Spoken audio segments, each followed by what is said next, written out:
Bienvenue dans cette édition. Voici le sommaire. Après 45 premiers jours, l'état de siège va de nouveau être prolongé au Nord Kivu et en Ituri. Le chef de l'État devra promulguer un nouveau texte de loi relatif. Il a été adopté ce lundi par le Parlement après sa seconde lecture au Sénat. Au Nord Kivu, le coronavirus gagne du terrain. La province vient d'atteindre le niveau d'alerte rouge. Au moins 10% des cas notifiés ont été confirmés positifs la semaine dernière. Les autorités appellent les habitants au strict respect de mesures barrières. D'abord, revenons sur la 58e assemblée plénière de la Conférence épiscopale nationale du Congo Senko, tenue du 14 au 18 juin à Kinshasa. Elle a été axée sur la situation actuelle de la RDC. Au terme de cette réunion, la Senko a dénoncé une justice à double vitesse au pays. Les évêques notent que l'appareil judiciaire est exploité actuellement dans le but d'écarter les concurrents politiques et lance un appel à la cohésion nationale pour un Congo stable où règne la justice et la paix. Face à cette situation, la Senko recommande au président de la République, Félix Tshisekedi, de poursuivre véritablement la lutte contre la corruption et l'impunité au pays, de promouvoir les initiatives favorisant l'unité nationale, de veiller à la bonne représentativité géographique dans les institutions, notamment en décourageant les tribalismes. Nous parlons autre chose. Le Parlement vient d'adopter un projet de loi portant prolongation pour la deuxième fois de l'état de siège au Nord Kivu et en Ituri. Le texte a été débattu vendredi à l'Assemblée nationale et ce lundi au Sénat avant son adoption et son renvoi au chef de l'État pour promulgation. Kaniki pour le détail. Vendredi, le projet de loi portant prolongation de l'état de siège a fait l'objet d'un long débat à l'Assemblée nationale. Les élus des provinces concernés par cette mesure, à savoir le Nord Kivu et l'Ituri, se sont succédés au perchoir pour présenter des observations relatives aux difficultés connues dans la mise en œuvre de l'état de siège. Je viens fraîchement de Butembo dans le Grand Nord, la ville qui est aussi concernée par l'état de siège. Monsieur le Président, cette ville ne vit pas l'état de siège. L'état de siège ne se vit pas à Butembo. Pourquoi? Parce que vous allez constater avec moi que ça fait pratiquement 45 jours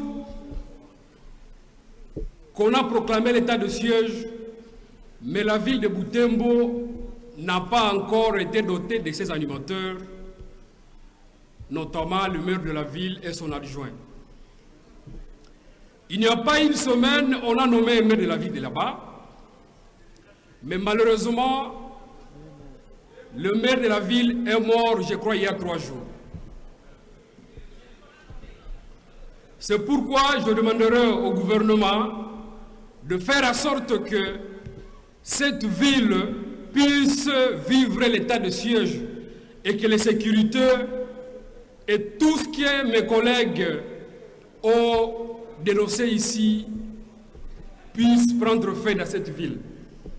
Après ces observations, le texte a été adopté à l'Assemblée nationale. Sa seconde lecture est intervenue ce lundi au Sénat, séance au cours de laquelle tous les 85 sénateurs présents l'ont approuvé. N'a voté non. Aucun membre n'a voté abstention. En conséquence, le Sénat a voté le projet de loi portant autorisation de la prorogation de l'état de siège sur une partie du territoire de la République démocratique du Congo. Il sera transmis pour promulgation au chef de l'État. Merci. Après sa promulgation, le texte devra donc être prolongé pour une durée de 15 jours de l'état de siège au Nord Kivu et à Ituri, une mesure décrétée il y a 45 jours en vue de faire face à l'insécurité dans ces provinces troubles du pays. Entre-temps, à Beni, le nouveau maire a pris fonction samedi 19 juin dernier au terme d'une cérémonie de remise reprise. Il s'agit des policiers nommés dans le cadre de la mise en œuvre de l'état de siège. Son adjoint ainsi que le bourgmestre, tous deux policiers, sont encore entendus. Il faut travailler dans ce contexte de l'insécurité grandissante dans les périphéries de la ville, caractérisée par le massacre et la criminalité urbaine en pleine ville. Reportage d'Elfe Mupanda depuis Béni. Il s'agissait de l'installation du maire et 3 des 4 bourgmestres des communes, tous policiers qui vont administrer la ville de Béni pendant l'état de siège. La cérémonie a été présidée par le commandant adjoint des opérations Soukoula 1, colonel Lumbu, le maire de la ville qui va en repos, tout en saluant la décision du chef de l'État congolais, Bakwanama Modeste, a présenté l'insécurité grandissante et la maladie à Covid-19 comme les défis auxquels doit faire face le nouveau maire. J'ai saisi cette opportunité pour rendre hommage au président de la République pour avoir pris décrétant l'état de siège dans les provinces du Nord Kivu et de l'Ituri où l'insécurité, les massacres et les atrocités sont infligées à la paisible population par les terroristes ADF. Pour sa part, le nouveau maire, le commissaire supérieur Mouté Bakanchal Narcisse, a indiqué à la population qu'avoir le maire policier ne signifie pas avoir un dictateur. Chère population de la ville de Béni, je ne saurais pas commencer ces mots sans que je présente mes condoléances et mes compassions pour les affres dont la population de Béni est victime. À mes frères et sœurs de la ville de Béni, le maire de la ville policier ne signifie pas un dictateur, mais plutôt un serviteur au service de la population. Lors de la lecture du procès verbal de la remise et reprise, il a été révélé que la mairie de Béni a encaissé une dette de plus de 73 millions de francs congolais et plus de 37 000 dollars américains depuis plusieurs années. Néanmoins, elle garde encore plus de 3 millions de francs congolais et plus de 500 dollars. Béni est une ville de la province du Nord Kivu sous l'état de siège depuis le 6 mai. Toutes les autorités n'ont pas encore pris leurs fonctions, à savoir le maire adjoint et un bourgmestre qui ne sont pas encore en ville de Béni. Les commandants des différentes unités de la PNC Butembo et leurs troupes sont appelés à travailler dans une franche collaboration avec les nouvelles autorités locales nommées récemment par le président de la République dans le cadre de l'état de siège. C'est le commissaire provincial adjoint chargé de la police administrative au Nord Kivu et coordonnateur des opérations du maintien et rétablissement de l'ordre public dans le Grand Nord qui a fait cet appel lors d'une parade animée à l'invitation des éléments de la police nationale congolaise, commissariat urbain de Butembo. Reportage de Courant Viamba, rendu par Grace Kakoko. Commandant, le commissaire principal, Mchunga, Clément.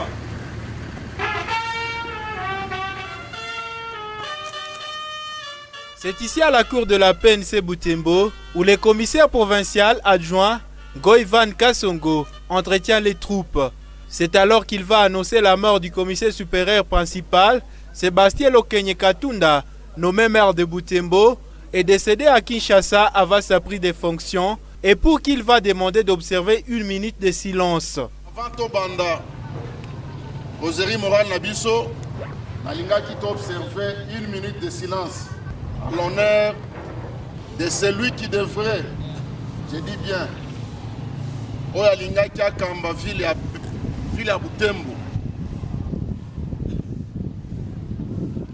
Na niveau ya mairie, le colonel Sébastien qui devrait travailler dans cette ville, mais Dieu n'a pas voulu. Akomawa, Atika Kibiso, Nalinga qui top observer minute moko ya silence avant l'activité na biso nyonso alelo. Pour tout le monde, aligné,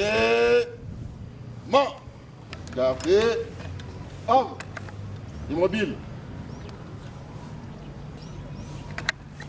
repos. Ce dernier a invité les commandants des différentes unités de la place et leurs troupes de travailler dans une franche collaboration avec les nouvelles autorités locales nommées récemment par le président de la République. Il a également appelé les éléments de la police à la discipline et au respect de la population afin d'éviter les violations des droits de l'homme durant cette période de l'état de siège, rappelant que ce n'est pas un cadre approprié pour la police de tracasser les civils. Comportement de nous policiers. Policiers, comment vous allez vous comporter? État de siège et la Kisi Nini. Pendant l'état de siège, ma manifestation, et ça, Tokani? Okanga. Kanga, tout en respectant tout ce qu'on nous apprend, la cadre à Biloko Anini, il y a droit de l'homme. Cette mission avait pour objectif d'inspecter sa zone opérationnelle, les Grands Nord, dans le cadre du maintien et le rétablissement de l'ordre public. Autre chose, l'association de sages solidaires du 3e âge de Butembo Asta plaide pour la création des tribunaux et une prison pour les personnes du 3e âge. Cette association l'a dit vendredi lors de sa visite à la prison de Kakwankura. Selon elle, une juridiction et une prison spéciale pourraient faciliter l'instruction des dossiers et éviter le mauvais traitement des personnes âgées en milieu carcéral. Joël Tali détaille. À la prison centrale de Kakwangura à Butembo, elles sont une trentaine. Les personnes de 3e âge, soit en détention provisoire, soit emprisonnées. Parmi eux, les plus âgés à 95 ans. L'autre, d'une 70aine d'années, vient d'y totaliser 11 ans de détention. En prison, ces personnes endurent les mauvais traitements. C'est ce que regrette l'association des sages solidaires du 3e âge. L'organisation plaide pour la mise en place des tribunaux et d'une prison spéciale pour les personnes âgées. Tuko na position moya yetu tunatafuta juu yenu, tunapenda nasi batufanyizie parlement de vieillards. Na sie bazee kunakuwa na tribunal de vieillards. Mnasikia? Na tunapenda batujengee prison de vieillards. Mnasikia? Tusiko tunateseka pamoja na vijana bana nguvu.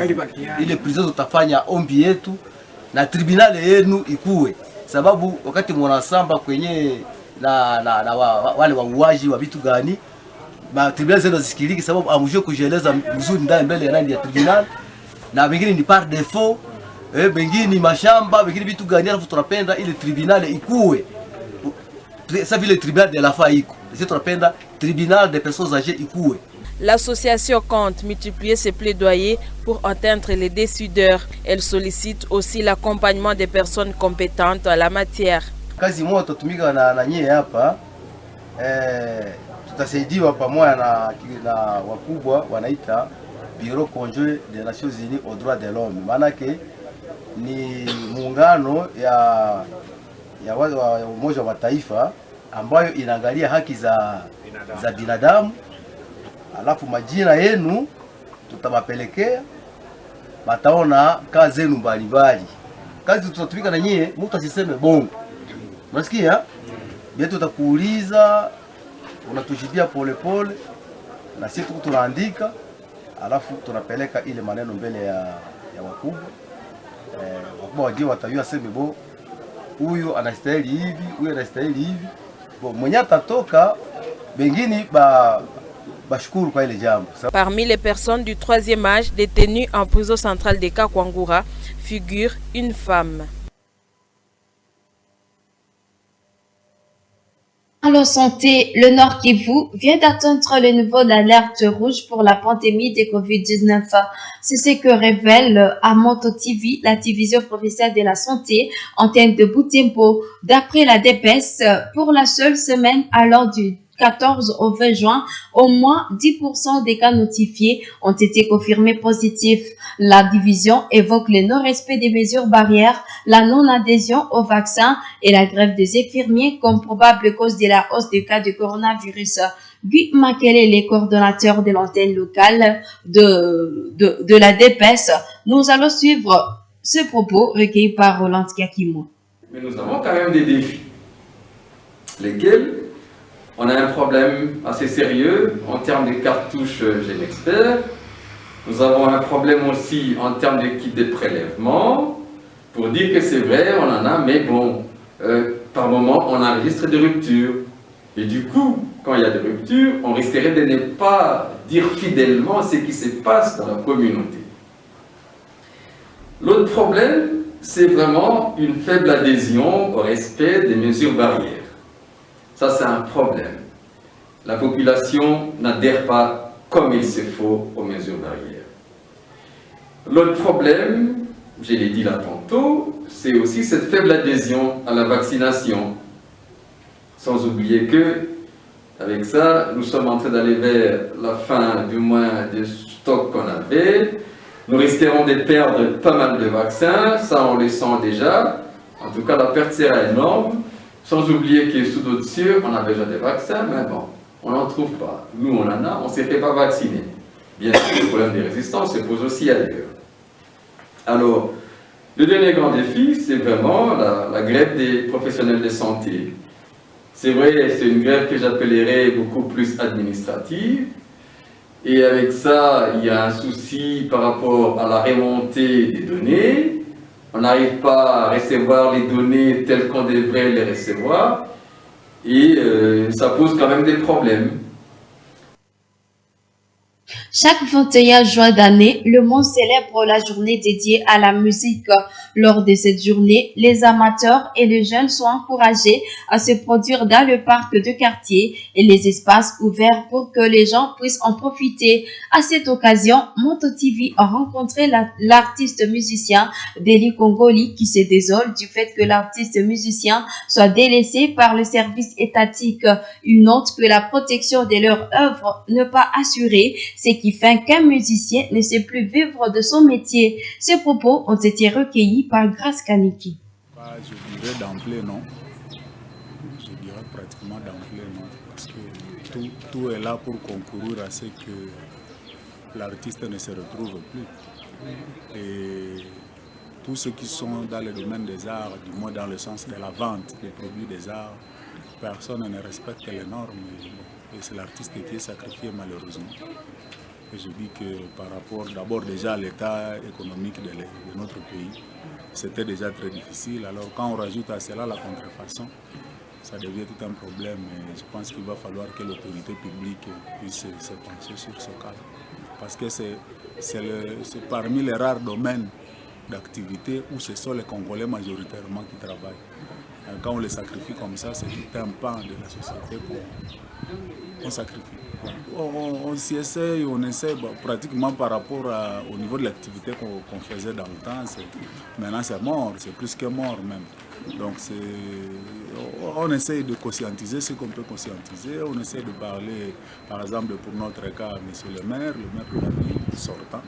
Et bon, on n'arrive toujours pas à trouver des solutions. Pourquoi? Parce que l'intérêt de ceux qui vendent est peut-être plus important que l'intérêt de ceux qui créent ces histoires-là. Et souvent, bon, il suffit que l'État dise que pour les taxes, il faut qu'on retrouve nos taxes. Et nous, les artistes, on dit il faut que vous nous protégiez. Et voilà, donc c'est vraiment un méli-mélo et à la fin, c'est l'artiste qui est toujours sacrifié. Et bon. En sport, faux, Santos Mutubile n'est pas mort. L'ancien footballeur et entraîneur congolais qui a remporté la première édition du CHAN avec les léopards locaux de la RDC en 2009 se porte très bien. Il n'est même pas malade. Pour preuve, cette vidéo enregistrée cet après-midi qu'il illustre dans ce domaine.